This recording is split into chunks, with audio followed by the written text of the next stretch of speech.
va nous guérir, va nous aider, va nous faire avancer. Tu as déjà arrangé pour nous. Nous te disons merci. Tu es notre Dieu, tu es notre roi qui pourvoit à nos besoins. Nous te remercions, Seigneur, de ce que tu as mis dans nos mains. Au nom de Jésus, nous prions. Amen.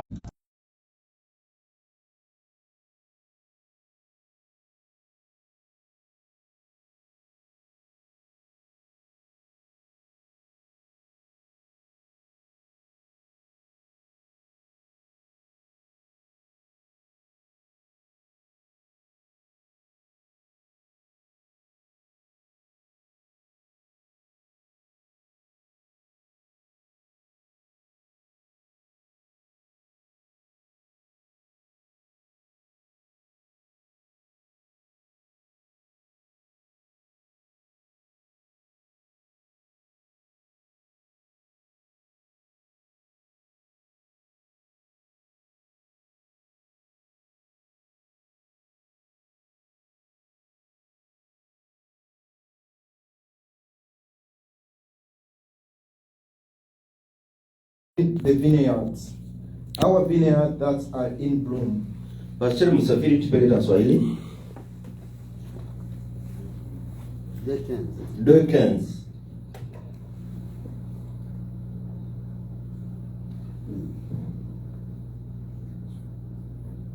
Tukamatie mbweha wale mbweha wadogo walioharibu mizabibu, maana mizabibu yetu yamechanua. Je reprends. Saisissez-nous les renards, les petits renards qui ravagent les vignes, alors que notre vigne est en bouton. Acclamons la parole de Dieu. Amen. Nous pouvons nous mettre. Excusez-moi, je vais dire une chose. La parole de Dieu, elle est une lampe à nos pieds. La parole de Dieu, c'est Dieu lui-même. Il ne parle pas de sa parole. C'est par cette parole qu'il a créé les cieux et la terre. Tout ce qui a été créé par la parole de Dieu. Et tout passera, sauf la parole de Dieu. Bien-aimés, respectons la parole de Dieu. Quand nous vous supplions en vous disant, levons-nous et lisons la parole de Dieu, faisons un effort de nous lever et honorons la parole de Dieu. Il y a une chose que je vais remarquer. Beaucoup de gens n'ont pas de Bible ici. Je vais demander seulement à ceux qui ont une Bible de nous la montrer. Montrez la Bible. Non, je ne parle pas du téléphone. Le téléphone, c'est le téléphone. La Bible, c'est la Bible. Dans les téléphones, on peut avoir n'importe quoi. Mais je dis, montrons la Bible. Il y a combien de Bibles ici? Je dis la Bible. Donc, nous n'avons que. Et il a mis 3 Bibles. Ce n'est pas Bible. Nous ne copions pas aveuglément certaines choses qui se font dans notre environnement. Ok. Je lis, saisissez-nous les renards, les petits renards qui ravagent la vigne, alors que la vigne est en bouton.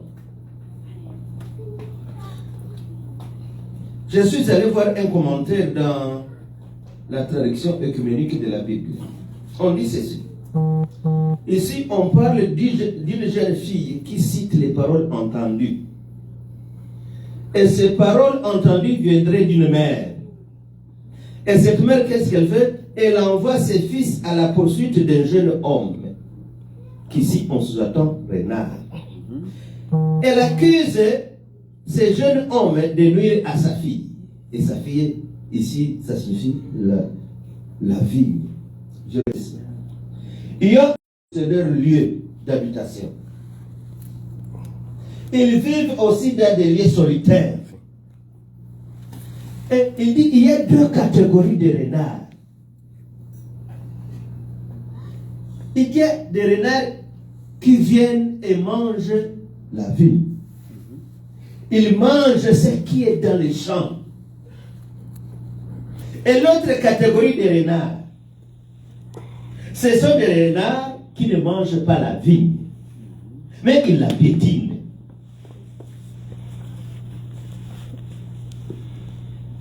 cette catégorie de renards, si nous disons, on dit saisissez les renards.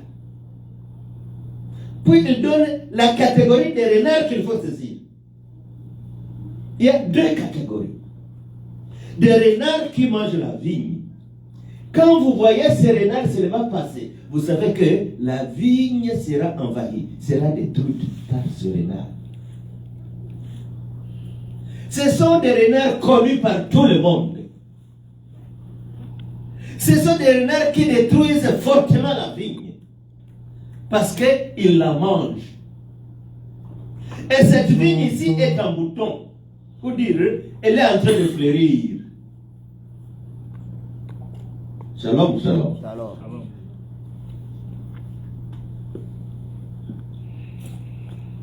Ces renards qui mangent la vigne sont connus parce qu'ils sont dévastateurs. Quand ces renards passent dans un quartier, on connaît toute la vigne dans le quartier, ça sera terminé. Même cette dame, cette femme, elle ne veut pas parler de ce renard, elle ne parle pas de ce renard qui mange la vigne. D'ailleurs, ce renard qui mange la vigne, si on les voit, tout le monde se met à leur poursuite. Si vous avez une pierre, vous lancez sur ce renard. Celui qui a une flèche lance sur ce renard. Celui qui a un bâton, et s'il est capable de la terre, il tape ce renard, le tue, pour que ça ne mange pas la vigne. Il y a une autre catégorie de renards. Ils ne mangent pas la vigne. Beaucoup de personnes les négligent parce qu'ils ne mangent pas la vigne. Ah, même si ces renards-là, cette catégorie passe, ils ne mangent pas la vigne. Et les gens laissent ces renards qui ne mangent pas la vigne passer et entrer dans la vigne. Mais malheureusement, après les avoir laissés entrer dans la vigne, même s'ils ne mangent pas la vigne, ils jouent dans la vigne. Et en jouant dans la vigne, ils piétinent la vigne. Et en piétinant la vigne, ils détruisent aussi la vigne. Mais malheureusement, les gens se rendent compte qu'ils ont laissé passer les renards, ils ont laissé les renards entrer dans la vigne. Et malheureusement, en fin de compte, la vigne a été aussi détruite. Peut-être il culbutait, il jouait. Peut-être il jouait à saut-mouton, comme nous on jouait à saut-mouton à l'école. Il culbutait entre eux. Peut-être la maman avec ses petits jouait d'une manière ou d'une autre. Et il piétinait. Et le lendemain, on se rend compte. Ils n'ont pas mangé la vigne. Mais ils ont piétiné la vigne. Et la vigne a été aussi détruite comme si ce sont les renards qui la mangeaient, qui pouvaient manger la vigne. Parce qu'en la détruisant, elle ne servira plus à rien, elle ne peut plus pousser, elle va sécher, ça sera détruit totalement. Je dis ceci. C'est l'image d'une femme qui a une jeune fille. Et elle envoie ses fils à la poursuite de jeunes garçons qui veulent détruire cette fille. Dans la culture juive, une fille toute fille devait demeurer dans l'état de virginité jusqu'au mariage. Quand on dit ici, la vigne est en bouton, c'est l'image d'une fille qui s'est gardée, qui n'a jamais connu d'or. Alors, sa mère rôde autour d'elle. Elle ne veut pas qu'on la touche. Parce qu'elle n'est pas encore mariée. Amen. Afin qu'elle ne soit pas déshonorée. Si nous faisons un recul dans la Bible, je vais donner deux exemples. Il y a un monsieur, Amnon, qui avait violé sa petite sœur Tamar. Elle avait divergé. Ce fut un grand problème pour toute la famille.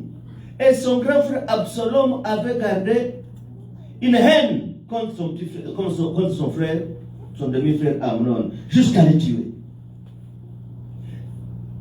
En Israël, quand une fille se gardait pure, c'était la joie pour toute la famille. Quand Jacob était dans ses migrations, ils arrivent quelque part. Et un monsieur qui s'appelle Sikem viole Dina, leur petite sœur. Deux fils de Jacob s'étaient dit non.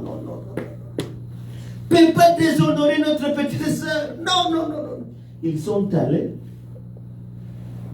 dans la famille de ce monsieur. Ils ont tué beaucoup de personnes. Et c'est écrit dans la Bible. Dans la culture juive, la fille devait rester pure jusqu'au mariage. Je dis ceci, la mère parlait de 2 renards. Le texte parle de 2 renards. On dit, c'est nous les renards. Oui, mais il donne une précision. Les renards que vous allez saisir, ce sont les petits. Pour dire, la qualité des renards qui mangent la vigne sont des gros renards. Supposons, ce sont des renards qui pèsent 15 kilos. Mais alors, il y a aussi d'autres renards qui ne sont pas tellement gros comme les autres. Et leur régime alimentaire diffère de l'autre catégorie de renards. Est-ce seulement? Non, ils ne mangent pas. Et comme ils ne mangent pas, les gens les laissent circuler librement. Mais c'est en fait des comptes, pour me répéter, considérant compte qu'ils ont détruit la vigne. Shalom.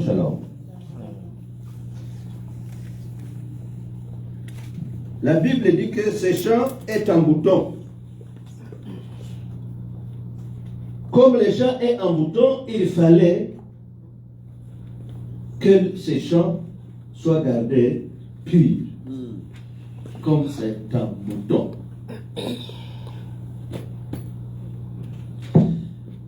Voici le contexte de ce texte que nous venons de lire. Nous avons dit d'abord que c'est une mère d'une jeune fille qui envoie ses fils à la poursuite d'un jeune homme qu'elle surnomme Petit Renard, qu'elle accuse de nuire à sa fille. Ceci, c'est dans un contexte où nous devons nous garder précieusement.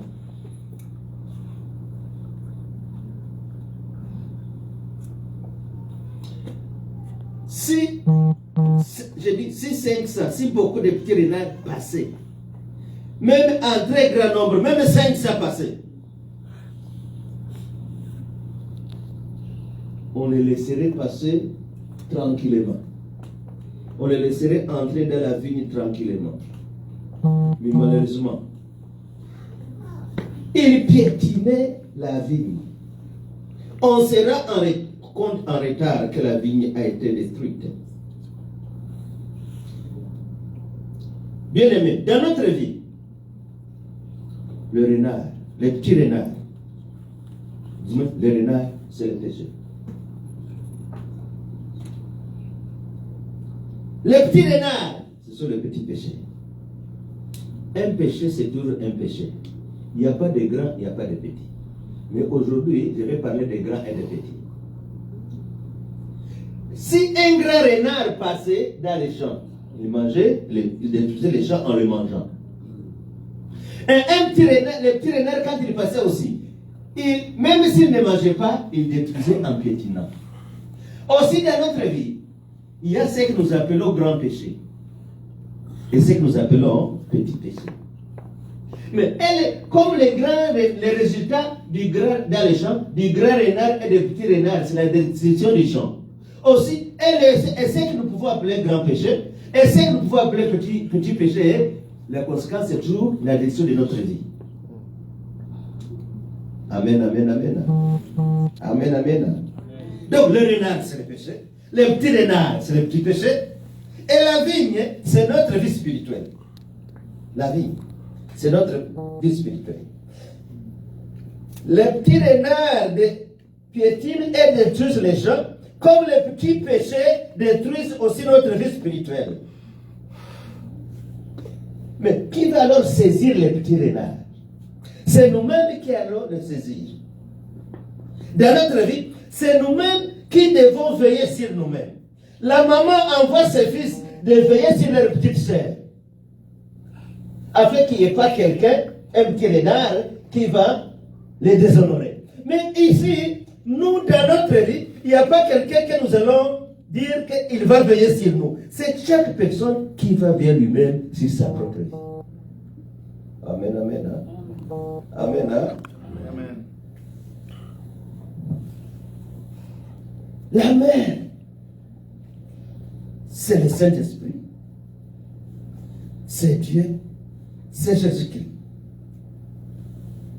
C'est l'Esprit de Dieu qui nous dit, qui nous montre, ça c'est mauvais, il ne faut pas faire ça.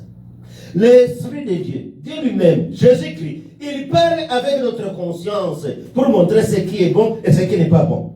Comme la mère montre à ses fils, tirez attention, ces jeunes-là, ils vont détruire votre petite sœur.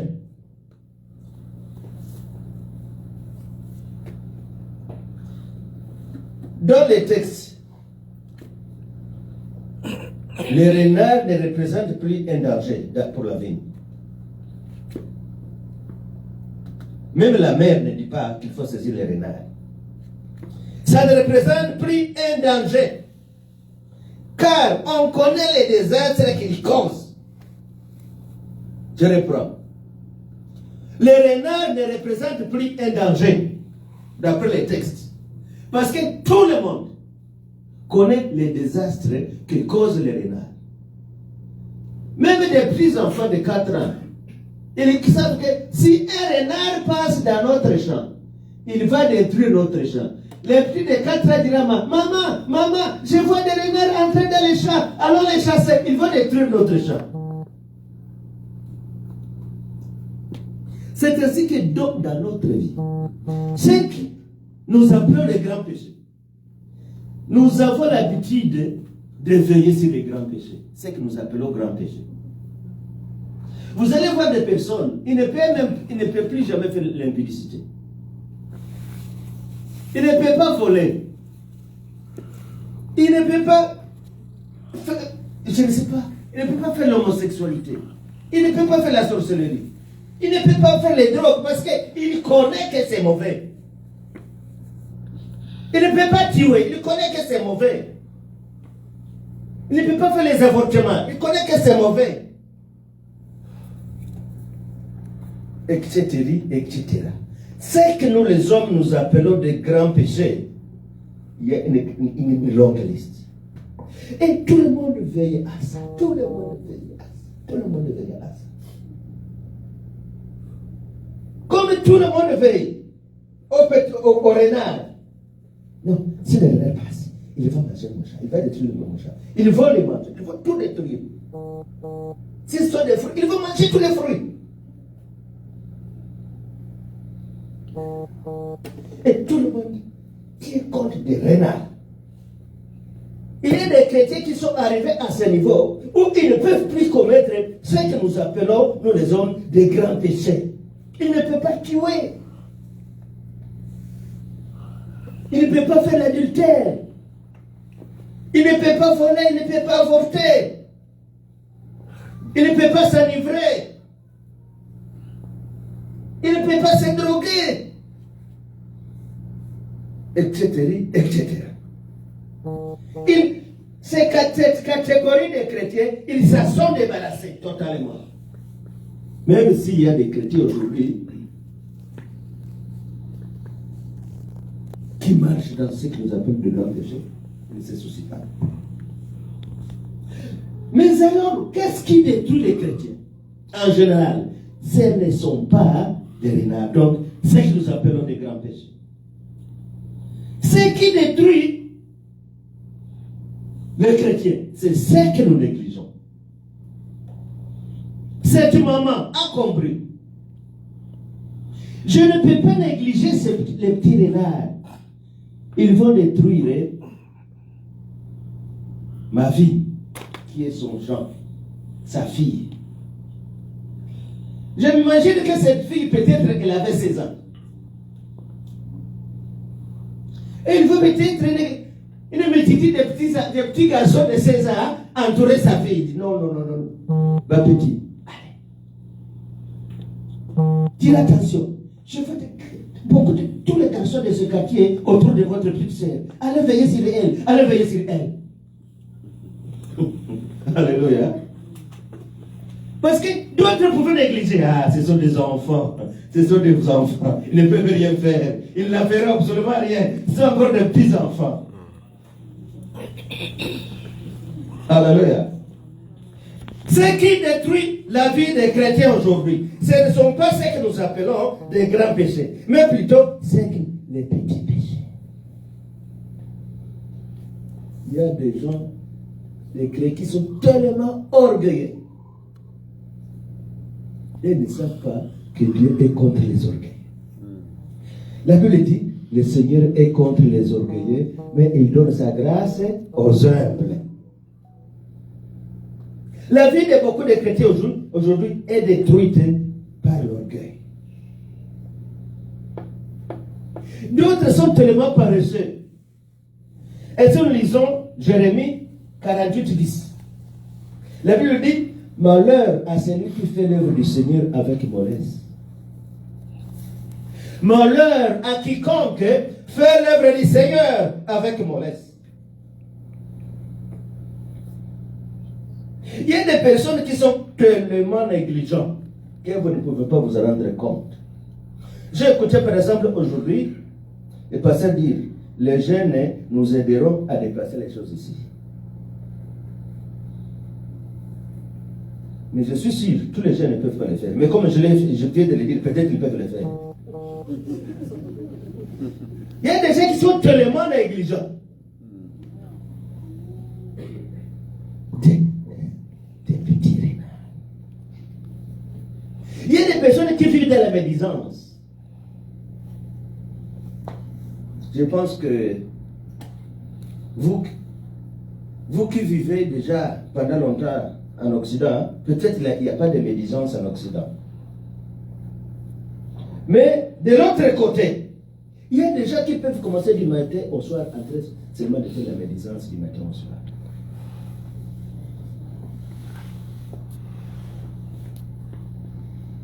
Il y a des personnes qui sont tellement jaloux que vous ne pouvez pas vous en rendre compte. Jamais cela.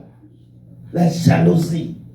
Et je vais vous dire, en Afrique, je dis parce que la plupart d'ici sont des Africains.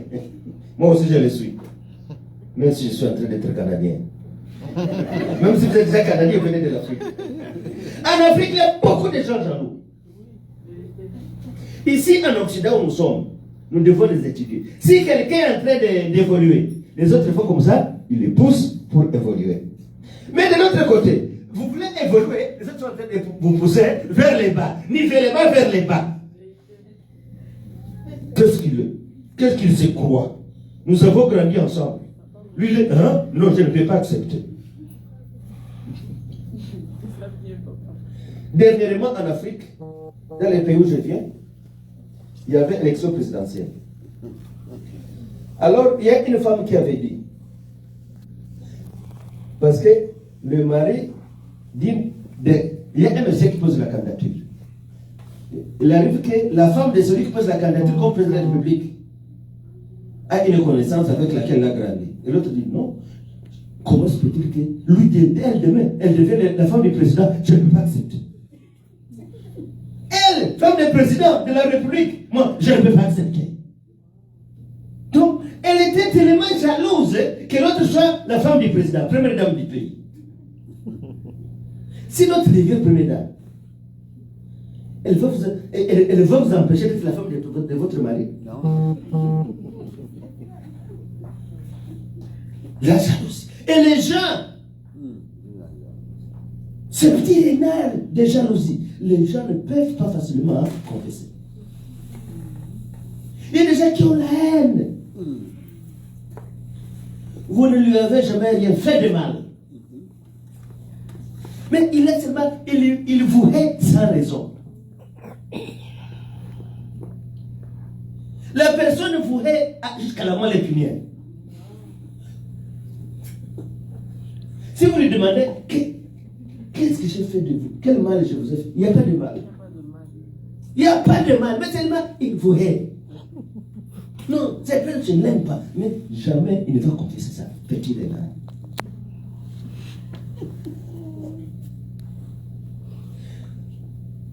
Il y a peut-être une quarantaine d'années, il y a un vieux de notre village qui se respecte. J'ai écouté les gens en train de dire, tel, je ne peux pas citer les noms parce qu'il y a des gens qui viennent de mon village, c'est de savoir de la personne dont je parle. Tel, il ne faut pas lui donner la dette parce qu'il ne paye jamais. Et cette personne-là, c'est un chrétien. Pour lui, ce monsieur, si vous lui donnez la dette, même de $1, il n'aura plus jamais ça. Il ne peut pas rembourser. Et je vais dire une chose. Les gens qui ne veulent pas payer la dette, je les mets toujours dans deux catégories. Il y a ceux qui manquent. Quoi? Payer. Mais d'autres ne veulent pas. Ils ne manquent pas. Mais ils ne veulent pas. Il y a des gens qui ne veulent pas payer des dettes, bien aimés. Si nous lisons la Bible, nous allons dans 2 Rois, chapitre 4. On nous parle d'une femme dont le mari était prophète, un enfant de fils de prophète, dont le mari était mort, mais en laissant une dette. Le créancier est venu demander qu'on lui paye la dette. Et la veuve n'avait rien à donner. Quelque chose me passe dans la tête. J'ai compris que cette veuve avait l'intention de payer, mais elle a manqué le moyen de payer. Elle a couru vers les serviteurs de Dieu. Il y a des personnes, quand ils ont un problème, ils oublient qu'ils peuvent avoir la solution à travers les serviteurs de Dieu. Et en général, chaque personne a un serviteur de Dieu à côté de lui qui peut l'aider à résoudre ses problèmes. Mais malheureusement aussi, à cause de la négligence, il y a aussi un petit renard, nous n'allons pas vers ce serviteur de Dieu que Dieu dispose pour nous aider. Cette femme va vers le serviteur de Dieu, qui s'appelle le prophète Élisée. Il lui raconte l'histoire. Le créancier est venu. J'ai manqué à me payer. Il veut prendre mes 2 enfants pour qu'ils soient ses esclaves. Le prophète lui dit, t'en fais pas. Qu'est-ce qu'il y a à la maison? Je n'ai rien. Sauf un petit flacon d'huile. Ok. Va à la maison. Va chez les voisins, cherche les récipients chez les voisins. Mets tout ça dans la maison. Vous commencerez à verser les petits flacons d'huile dans tous ces vases-là. Une leçon que cela me donne. Le serviteur de Dieu, Élisée, c'est une personne en qui on avait confiance.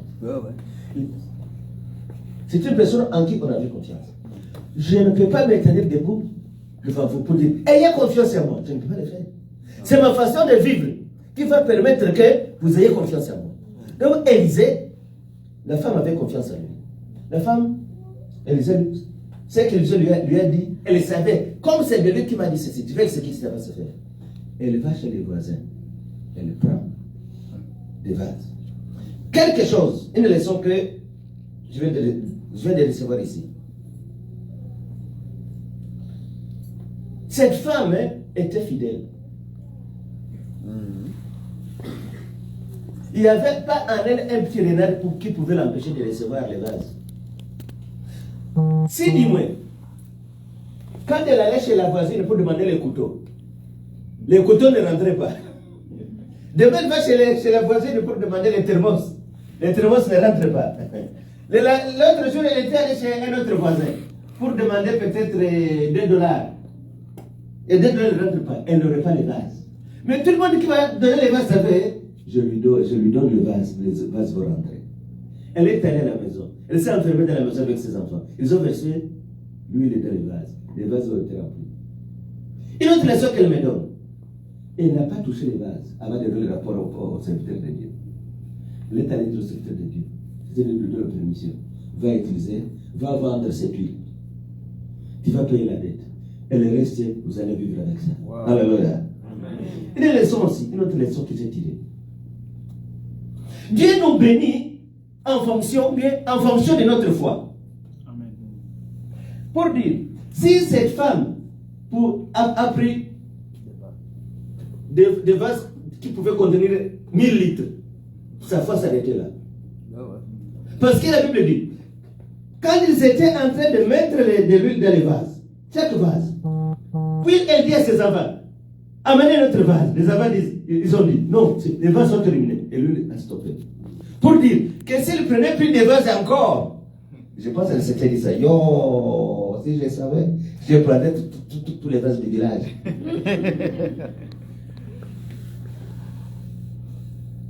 Dieu nous bénit en fonction de notre foi. La Bible dit, l'homme est ce qu'il a pensé de son âme. La vision que tu as, c'est que le Seigneur va bénir. Alors, bien aimé, payons les dettes. Ne pas payer les dettes. C'est un petit renard qui illumine beaucoup de gens. Payons les dettes, puis. C'est juste. Pourquoi tu as vu ma dette? Non. Non. Il y a des chrétiens qui ne payent pas les dettes, bien aimé.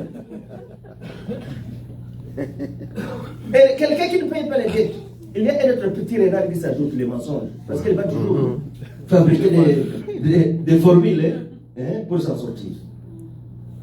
Payons nos dettes, bien aimés. C'est un petit renard qui détruit beaucoup de gens. Ne pas payer les dettes.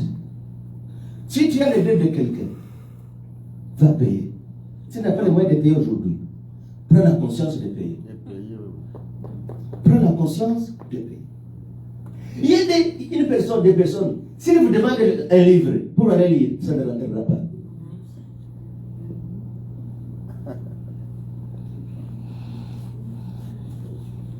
Ils vous demandent une vidéo pour aller visualiser, ça ne l'entendra pas. Heureusement, aujourd'hui, on nous demande pour les vidéos, parce qu'on peut aller dans Google et vous les trouver. Mais pendant que nous avions des radiocassettes, des cassettes là, des disques, des quoi là, vous venez demander la vidéo, la cassette.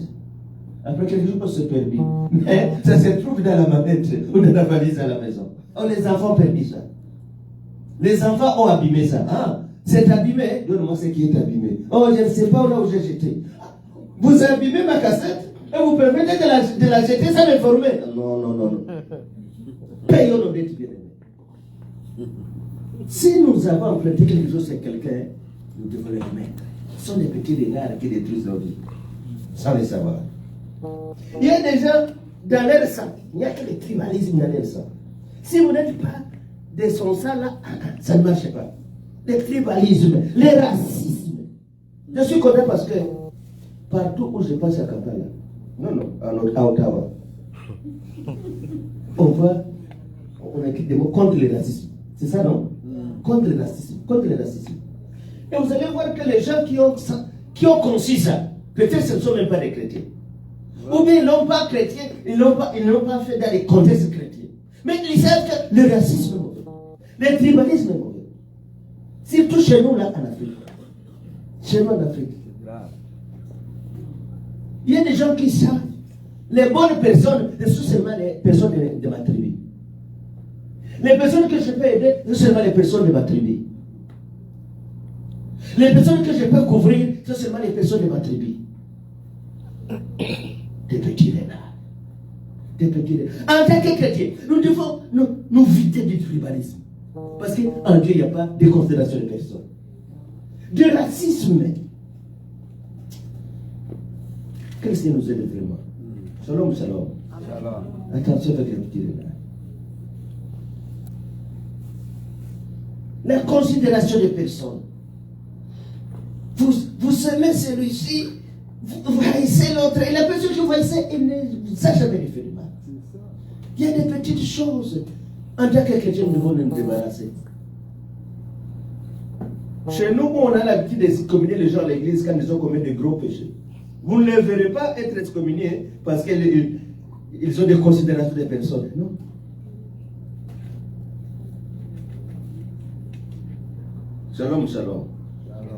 Shalom. Il y a des personnes, quand ils sont dans un problème, ils disent, oh Seigneur, aide-moi. Si tu m'aides vraiment, je ferai ceci pour toi. Le jour que tu me donneras un mari ou une femme, je commencerai à faire ceci, cela. Nzambi alala kate. Ce que nous disons chez nous. Dieu ne dort pas. God doesn't sleep. Demain, il s'accorde ce que vous demandez. Mais combien de gens, après que Dieu ait accompli ce qu'il demandait, ont enlevé le vœu qu'ils ont fait devant le Seigneur. Et je vous dis une chose, une prière accompagnée de vœux, c'est une prière puissante. Seigneur, si tu fais ceci dans ma vie, si tu m'accordes ceci, moi aussi je ferai ça.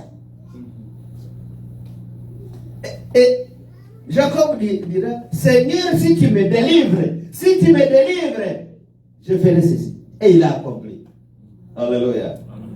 Mais depuis que tu as crié au Seigneur, quand tu étais dans un problème, tu as demandé à Dieu de t'aider, et Dieu t'a aidé. Les choses que tu as dit à Dieu de faire pour toi après t'avoir aidé, tu as accompli. Puis il y a des petits renards qui détruisent notre vie. Des petits renards, il y en a beaucoup.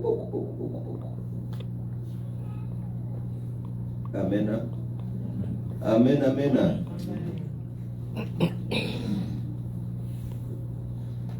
Quand on donne les offrandes, j'ai vu qu'on avait écrit que d'autres vont envoyer à la banque. C'est ça? Je vais compter les gens qui ont donné ici. 1, 2, 3, 4, 5, 6. Ok. Alors, vous qui n'avez pas donné, allez donner à la banque. On a mis les numéros de la banque là. Vous savez, il y a des gens qui sont à l'église mais ne donnent pas les offrandes. En janvier, n'a pas donné, en février, n'a pas donné, en mars, n'a pas donné, en décembre. Nous commençons en 2024. En janvier, n'a pas donné, nous sommes en février. Février, c'est terminé, il ne donne pas. C'est un petit renard qui ronge beaucoup de gens. Nous devons offrir à notre Dieu. Nous devons offrir au Seigneur des Seigneurs. L'œuvre du Seigneur ne peut pas avancer comme ça. Et l'œuvre du Seigneur ne peut pas être sur la tête d'une seule personne. Jamais.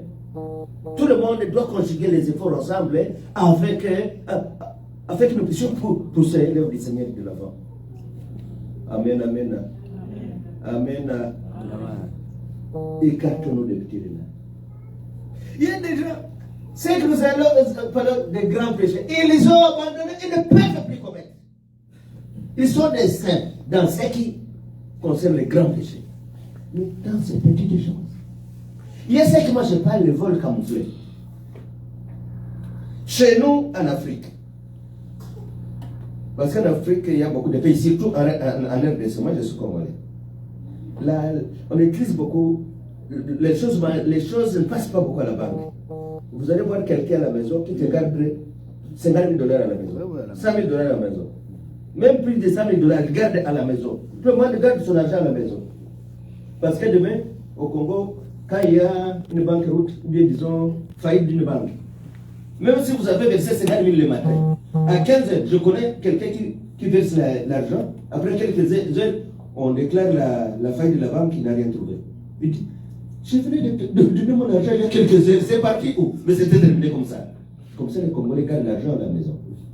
Et quand les Bundouki, quand la guerre vient, tout le monde dans les sacs, c'est l'argent qui porte dans les sacs. Alors le problème au Congo, qu'est-ce qu'il y a? Quand il est en train de mettre les billets, je vais dire un exemple. J'ai travaillé dans les cabinets du ministre des Travaux publics. On va nous payer. Quand moi, dans l'alias, on met 27 billets. Quand moi je compte dans une liasse 23 billets, dans l'autre liasse 29 billets, dans l'autre liasse 18 billets, dans l'autre 4 billets. Oh, je demande aux autres. Parce qu'on vous paye. Par exemple, on connaît, c'est les liasses de 5 $, 5 $, 5 $. Ça fait ça 25 billets. Mais quand vous comptez, il n'y a que 22. Et les autres, beaucoup de personnes, c'était comme ça. Regardez parmi nous, avaient les billets complets. Mais je vais vous dire une chose. Le Congo, c'est un pays chrétien. Je pense au moins 90% des Congolais sont des chrétiens. Pour dire, ceux qui ont fait ça sont des chrétiens. C'est ce que moi j'appelle un vol camouflé. Chez nous, quand le billet est déchiré, Ou bien même un billet, $1 américain. Quand c'est seulement déchiré comme ça n'a plus de valeur. Peut-être quand c'est $100, quelqu'un peut donner $80 ou 70 ou 40, ça dépend. Alors, il y a des gens qui prennent les billets déchirés, ils les mettent au milieu. Même les billets locaux, ils les mettent au milieu. Vous comptez 1, 2, 3, 4. Vous êtes en train de compter de ce côté. De ce côté, c'est brûlé par le feu. Il n'y a plus de numéros. Et la personne qui est rangée comme ça, c'est chrétienne. Et quand ça passe comme ça, dit, oh, Dieu m'a aidé. Dieu t'a aidé. Dieu ne t'a pas aidé. C'est Satan qui t'a aidé. C'est Satan qui t'a aidé pour qu'il continue à demeurer dans ce vol-là. Quel Seigneur nous aide vraiment? Dis-nous attention, avec les petits renards. Les petits renards détruisent nos vies sans les savoir. Quel Seigneur nous aide vraiment? Quel Seigneur nous aide? Quel Seigneur nous aide? Des petits renards. Oh. Je vais dire 1 minute sur le mensonge. Les hommes ont l'habitude, les chrétiens d'aujourd'hui ont l'habitude de mentir comme ils respirent. Même quand ils sont devant le Seigneur, ils ne confessent pas les mensonges. Oh Dieu, aide-moi, pardonne-moi. Mais Ésaïe avait dit, oh Seigneur, fasse passer une braise ardente sur mes lèvres, afin que mes lèvres soient pures. Les lèvres d'un enfant de Dieu ne peuvent pas prononcer du mensonge. Quelquefois, on force faire des mensonges pour se sauver, pour se défendre. Mais le maître défenseur, c'est Dieu. Il y a une personne qui peut te tromper à 10 heures. Tu te rends compte à 11 heures qu'il t'a trompé. Mais vous êtes avec lui à 14 heures, il te trompe encore. Vous vous rendez compte à 15 heures qu'il t'a trompé. Vous êtes encore avec lui à 18 heures, il te trompe. Mais il ne confesse jamais. Elle écrit, nous allons au ciel, nous allons au ciel, nous allons au ciel. Bien-aimé, loin de nous le mensonge. Le mensonge ne peut pas construire, bien-aimé. Le mensonge ne fait que tuer. Et nous les hommes, nous ne confessons pas les mensonges. Que le Seigneur nous aide. Afin que tous ces petits renards, que ce soit les mensonges, que ce soit ceci, cela, nous puissions nous en débarrasser. Beaucoup se sont débarrassés des renards qui sont connus, que nous voyons de nos yeux. Mais leur vie est rongée par les petits renards. Même les petits renards. Éloignons-nous des petits renards. Et le Seigneur va nous bénir. Et nous allons construire l'église de Dieu. Que le Seigneur nous bénisse. Amen.